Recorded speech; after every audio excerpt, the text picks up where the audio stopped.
I am Mathieu Allais, gastroenterologist at Hôpital Saint-Louis in Paris. On behalf of my co-authors, I am very pleased to present the results of this phase 2A clinical trial, which assess the efficacy of novel monoclonal antibody targeting NKG2D.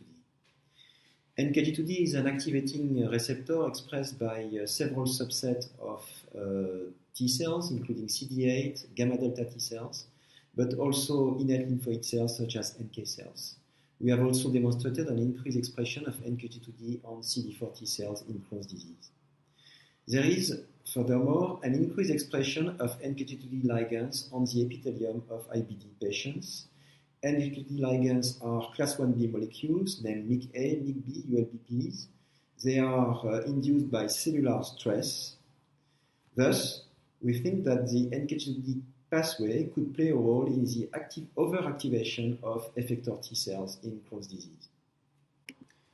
This is the design of the study. Patients with active Crohn's disease defined by a CDAI between 220 and 450 and signs of inflammation were randomized between placebo or a single injection subcutaneous of the anti-NKG2D antibody at 2 mg per kilogram.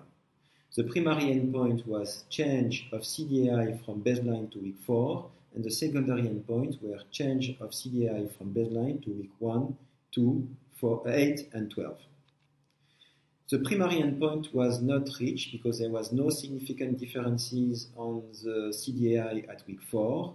However, we found a significant effect at week 12 on CDAI in the patients who received a single dose of anti-NKG2D.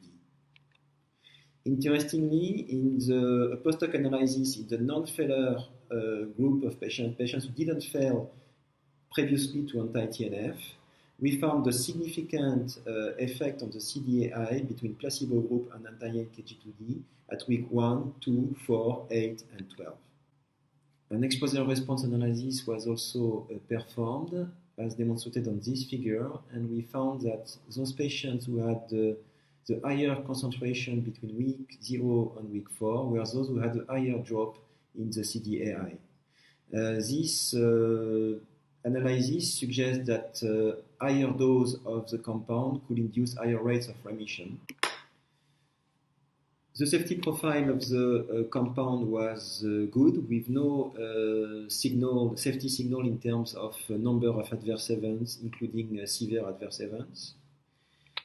Altogether, even if the primary endpoint was not met, we think that there are data suggesting an efficacy of this compound with a significant effect at week 12.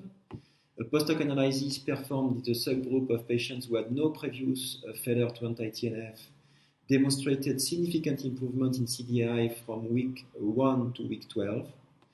Also, an exposure response analysis performed in patients with baseline CDAI above 330 indicated a treatment effect and suggests that higher dose and repeated dosing may optimize a therapeutic benefit.